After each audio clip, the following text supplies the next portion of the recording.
الله عليه وسلم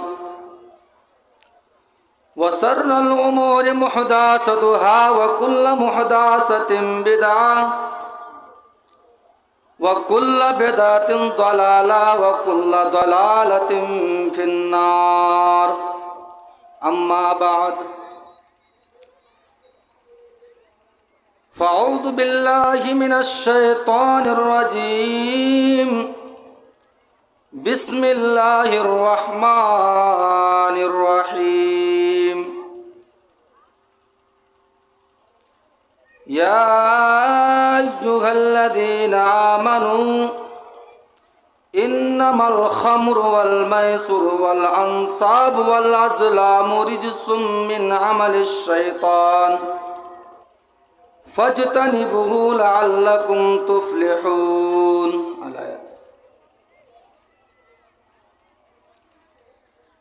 وقال النبي الكريم صلى الله عليه وسلم كل مسكر حرام وكل مفتر حرام رواه المسلم.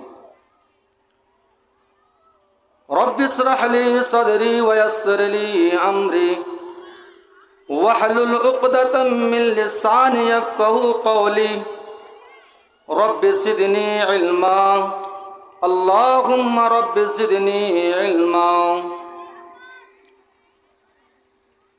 محترم معزز و موقر اسٹیج میں تشریف فرما علماء اکرام اور ہمارے اطراف و اکناف سے آئے ہوئے ہمدردان قوم ملت، نوجوان ساتھیوں، بزرگوں، دوستوں، خواتین، مائیں اور بہنیں، تمام تعریف اس اللہ رب العالمین کے لیے ہیں جنہوں نے ہمیں اس پروگرام میں شریک ہونے کی توفیق عطا فرمائے ہیں. ان کی لاکھ ہمارے اوپر درود و سلام، ہمارے اوپر احسانات ہے. اللہ تبارک و تعالیٰ کی ان نعمتوں کا ہم شکریہ ادا نہیں کر سکتے ہیں. پڑھے الحمدللہ. اللہ رب العالمین سے دعا ہے بار الہ تو قیامت کے صبح تک تمام نبیوں پر، تمام رسولوں پر، بالعموم ہمارے آخری کڑی جناب محمد رسول اللہ صلی اللہ علیہ وسلم پر درود و سلام کی بارش سے نازل فرما. اللہم صلی علیہ، اللہم بارک علیہ. عزیز ساتھیوں، میں قرآن کریم کی جو آیت پڑھی ہے سورہ البقرہ کے اندر سے، میں جس موضوع کو لے کر آپ کے سامنے حاضر ہوں وہ ہے شراب نوشی کے. آج ہمارا معاشرہ، ہماری قوم کی نوجوان سب سے بڑی چیز اور بڑی بیماری میں جو پھنسے ہوئے ہیں، ان کی دلدل میں وہ ہے شراب. میں اس شراب کے متعلق میں کچھ روشنی ڈالنا چاہتا ہوں. سامعین، قرآن کریم کی جو آیت میں نے پڑھی ہے، مجھے جو وقت دیے گئے ہیں ان پر میں قرآن و حدیث کی روشنی پر میں اپنے باتوں کو سمیٹنے کی کوشش کروں گا انشاءاللہ. لیکن آج ہمارے سماج کے نوجوان اس بڑی تعداد میں اس گناہ کی دلدل میں پھنسے ہوئے ہیں. کتنی ایسی شکایتیں ہیں کہ کسی کے گھر ویران پڑے ہوئے ہیں، ان کے بال بچے اس سے پریشان ہیں، ان کی اولادیں اس سے پریشان ہیں. سماج کے سامنے وہ بھیک مانگ رہی ہیں، وہ انصاف مانگ رہے ہیں، وہ سمجھوتا کرنے کے لیے تیار ہیں. ایسے نوبت آ چکے ہیں. ان سب سے خطرناک چیز شراب کی وجہ سے. تو اللہ تبارک و تعالیٰ نے نبی کے زمانے میں شراب حلال تھا، لیکن آج اور اس وقت سے لے کر شراب کو حرام قرار دیا گیا تا قیامت تک. اور شراب کو مختلف طریقے پر حرام قرار دیا گیا ہے. شراب کو الگ الگ مرحلے پر حرام قرار دیا گیا ہے، نہ ایک وقت حرام قرار دیا گیا ہے. اللہ کے نبی جناب محمد رسول اللہ صلی اللہ علیہ وسلم جب آپ کو مدینے والوں نے ستایا، مکے والوں نے ستایا، پریشان کیا، تو آپ اپنے ساتھیوں کو لے کر، اپنے جانثاروں کو لے کر مکے سے روانہ ہو جاتے ہیں، مدینے ہجرت کر لیتے ہیں. مکے میں ایک آیت نازل ہوتی ہے اور وہ آیت یہ ہے وَمِن ثَمَرَةِ النَّخِيلِ وَالْعَنَابِ تَتَّخِذُونَ مِنْهُ سَكَرًا وَرِزْقًا حَسَنًا. اے محمد صلی اللہ علیہ وسلم، آپ ان دنیا والوں سے کہہ دیجئے وَمِن ثَمَرَةِ الرِّزْقِ وَمِن ثَمَرَةِ النَّخِيلِ، آپ ان سے کہہ دیجئے جن پھلوں سے، جن درختوں سے یہ پھل کو توڑتے ہیں، پھلوں کو توڑتے ہیں، وہ کھجور کے درختوں سے پھلوں توڑتے ہیں، وَالْعَنَابَ یہ انگور کو توڑتے ہیں، تَتَّخِذُونَ مِنْهُ اس سے وہ بناتے ہیں، مِنْهُ سَكَرًا اس سے وہ کیا شراب بنا لیتے ہیں، وہ شراب اس سے بناتے ہیں.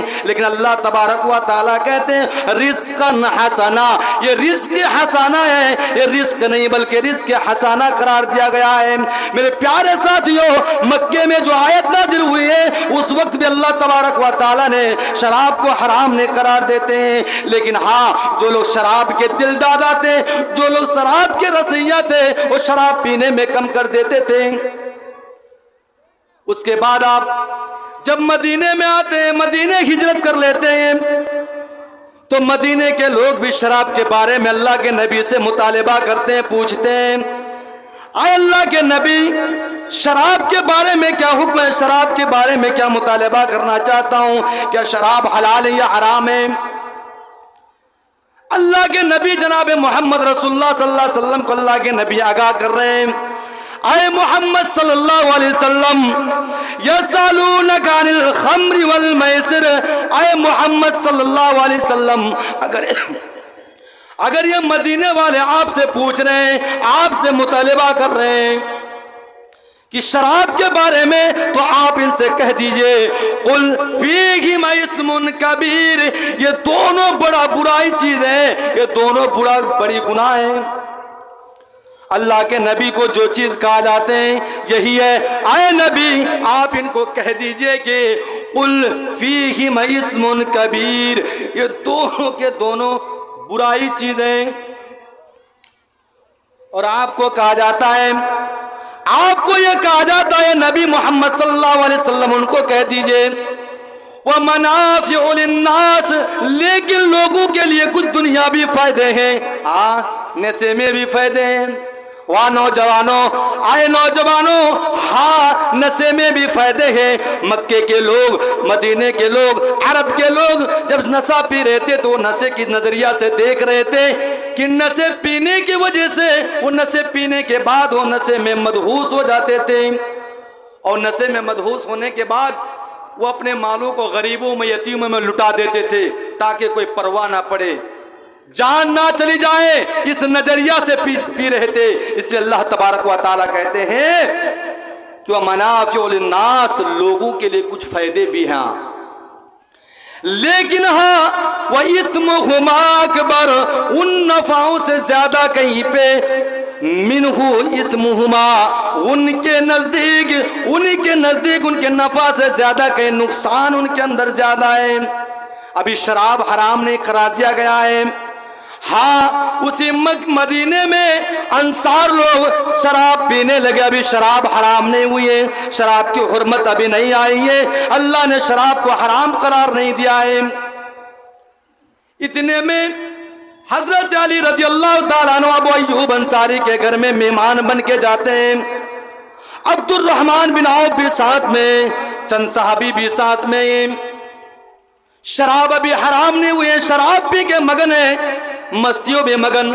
اسی موقع پر، اسی درمیان میں اسی دوران پر حی علی الصلاۃ حی علی الفلاح کی صدائیں بلند ہوتی ہیں مسجدوں میں، مسجدوں کے میناروں میں، اور ان کے کانوں میں آواز آتی ہے، نماز پڑھنے کے لیے وہ تیار ہو جاتے ہیں کیونکہ نماز فرض ہے۔ اس وقت نماز پڑھتے ہیں، شراب کی حالت میں بھی نماز وہ لوگ پڑھنے کے لیے چلے گئے، لیکن نماز پڑھنا ہی تھا۔ نماز پڑھنے کے لیے امام آگے بڑھے، صحابی کے اندر بھی کوئی آگے بڑھ گئے، نماز میں سورہ فاتحہ کی تلاوت کی، الحمدللہ رب العالمین الرحمن الرحیم مالک یوم الدین ایاک نعبد و ایاک نستعین اہدنا الصراط المستقیم صراط الذین انعمت علیہم غیر المغضوب علیہم ولا الضالین۔ اتنی تو گاڑی تو بہت بڑی بہت اچھی چلی، لیکن اگلی جو صورتیں جو بیان کرنے والی تھی، جو پڑھنے والی تھی، وہ صورت یہ تھی، سورہ کافرون کی تلاوت کرنے والے تھے، لیکن سورہ کافرون کی تلاوت کرنا تھا، قل یا ایھا الکافرون، اے کافرو، اے اللہ کے نافرمان بندو سنو، لا اعبدو ما تعبدون، تم جن کی عبادت کر رہے ہو ان کی میں عبادت نہیں کرتا، یعنی تم جن معبودوں کی عبادت کرتے ہو میں ان کی عبادت نہیں کرتا۔ لیکن یہ شراب کے دلدادے تھے، شراب پی رہے تھے، شراب کی وجہ سے ابھی شراب حرام نہیں ہوئی ہے، شراب کی وجہ سے مستیوں میں مگن، شراب کے مدہوس میں آ گئے اور شراب عقل میں چلے گئے، اور عقل میں جانے کے بعد انہوں نے شراب پینے کے بعد پڑھنا تھا یا قل ایھا الکافرون لا اعبد ما تعبدون، لیکن انہوں کے بجائے یہ پڑھ ڈالے قل یا ایھا الکافرون، اے کافرو سنو، نحن نعبد ما تعبدون، اے کافرو جن کی عبادت تم کرتے ہو ان کی عبادت میں کرتا ہوں، لیکن کہنا یہ تھا کہ میں تم جن کی عبادت کرتے ہو میں ان کی عبادت نہیں کرتا ہوں۔ شراب نے ان کو نماز میں ان کی خلل پیدا کر دی۔ اللہ کے نبی کے کانوں میں آواز پہنچتی ہے، اے اللہ کے نبی، شراب پینے کے بعد نماز میں یہ لوگوں نے نماز میں صورتیں غلط پڑھ دی، صورتیں الٹی سیدھی پڑھ دی۔ اللہ کے نبی نے نظر آسمان پر دوڑائی، اے الہ العالمین، اس شراب کے وجہ سے انہوں نے نماز میں بھی الٹی سیدھی پڑھ لی ہیں صورتیں۔ اللہ تبارک و تعالی نے حضرت جبریل امین کے ذریعے سے یہ صورت نازل کر دی، یا ایھا الذین آمنوا، ایمان والو، لا تقربوا الصلاۃ وانتم سکراء، اے ایمان والو جب تم نشے کی حالت میں ہو تو شراب کے قریب مت جانا۔ ابھی شراب حرام نہیں ہوا ہے مدینے میں، اس کے بعد اب شراب حرام ہوتے ہیں۔ اور اس سے قبل میں ایک اور آپ کو بتانا چاہتا ہوں کہ مدینے میں شراب حرام ہوئی ہے، اور اس وقت انصار اور مہاجر، مکے کے جو لوگ ہجرت کر کے آئے اس کو مہاجر کہتے ہیں، اور جو مدینے کے رہنے والے تو ان کو انصار کہا جاتا ہے۔ نشہ، جو لوگ ان تمام آیتوں کو اترنے کے بعد جو لوگ ایک دن میں 10 لیٹر 5 لیٹر پیا کرتے تھے وہ لوگ کم کر دیے، یعنی اللہ تبارک و تعالیٰ نے وَمَنَافِعُ لِلنَّاسِ وَإِثْمُهُمَا أَكْبَرُ، جو یہ کہہ دیا کہ ان کے فائدے سے کہیں نقصان زیادہ ہے تو انہوں نے کم کر دی۔ لیکن مدینے کے لوگ اور مکے کے لوگوں نے شراب پینے کے بعد آپس میں جھگڑا چالو کر دیا، آپس میں جھگڑا چالو کر دیا۔ مدینے کے لوگوں نے شراب پینے کی وجہ سے اور مکے کے لوگوں میں شراب پینے کی وجہ سے آپس میں دشمنی موڑ لینا شروع ہو گیا، دشمنی شروع ہو گئی۔ مکے کے لوگ یہ کہنے لگے شراب پینے کی وجہ سے آئے مدینے کے لوگوں میں تم سے برا ہوں، کیونکہ مکے میں اللہ کے نبی پیدا ہوئے اور میں قریش کی خاندان سے میں ان کا رابطہ ہوں، اللہ کے نبی کی رشتہ داری سے میں قربت رکھتا ہوں، میں بلکہ سب سے افضل ہوں۔ مکے کے مدینے کے لوگ جب یہ سنے ان کے بعد انہوں نے بھی شراب پینے کی وجہ سے انہوں نے بھی مدینے والوں کو یہ جواب دے، مکے والوں کے جواب دیے، آئے مکے والوں، آئے